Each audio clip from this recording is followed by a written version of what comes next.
tadi sertifikasi sebetulnya penetapan sebagai LSP.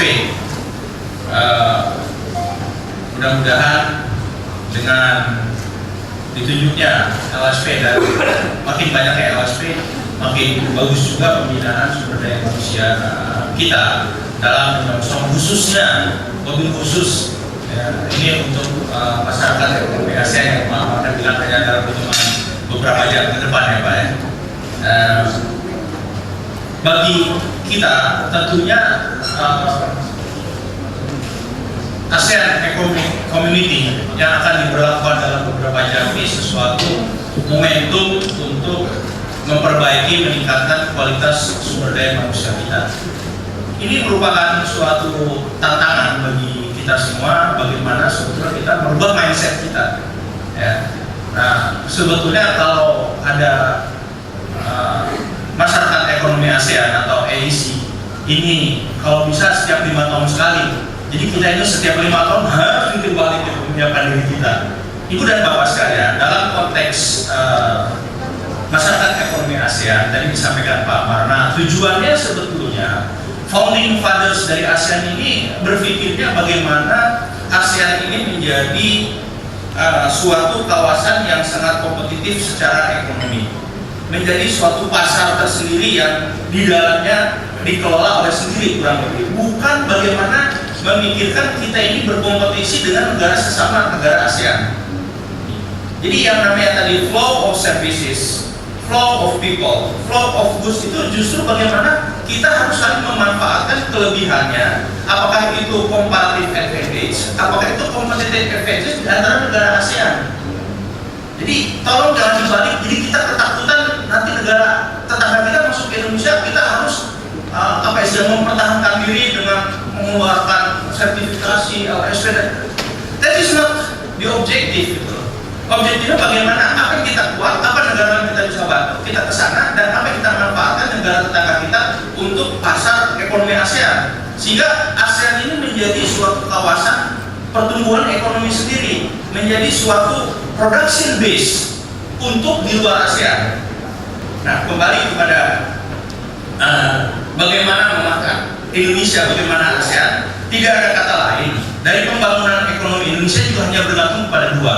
Satu, kepada APBN, ya. Dua, kepada FDI. Dua driver ini yang akan diunjukkan oleh pemerintah terus-menerus agar pertumbuhan ekonomi Indonesia lebih baik lagi. Jadi saya sampaikan bahwa mengenai LSP, mengenai sertifikasi ini, bagi saya bukan hanya masalah kita memasuki era ASEAN Economic Community. Memang pada dasarnya kita harus kompetitif. Nah, inilah yang dilakukan pemerintah, peningkatan FDI dan foreign direct investment dan lain sebagainya.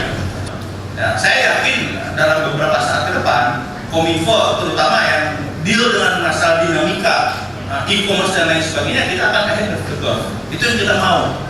Ya, jadi jangan behind the curve.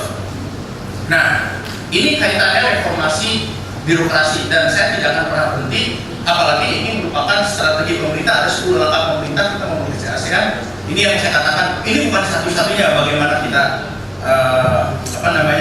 mengadres, menyiapkan diri kita memasuki era masyarakat ekonomi ASEAN, tentunya menjadikan kita lebih kompetitif.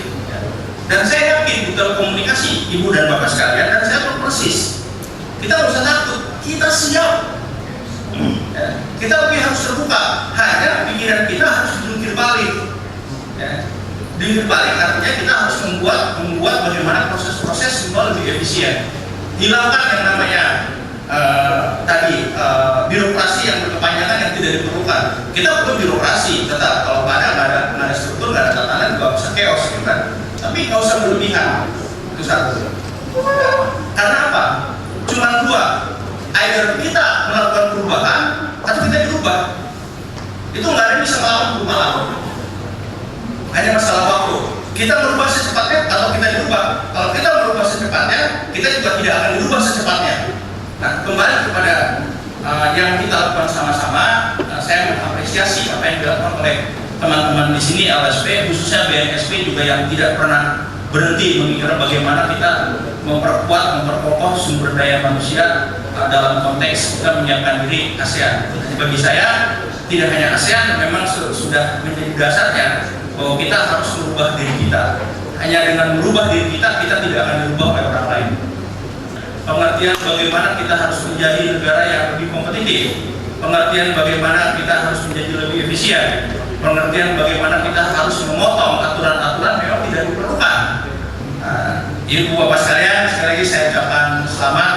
Mudah-mudahan ini langkah yang baik bagi kita semua sama-sama bagaimana meningkatkan kualitas sumber daya manusia Indonesia menyongsong masyarakat ekonomi ASEAN dan terlebih lagi menjadikan manusia Indonesia yang tangguh, yang kompetitif, yang juga bisa menggerakkan perekonomian Indonesia. Wabillahi taufiq wal hidayah. Wassalamualaikum warahmatullahi wabarakatuh.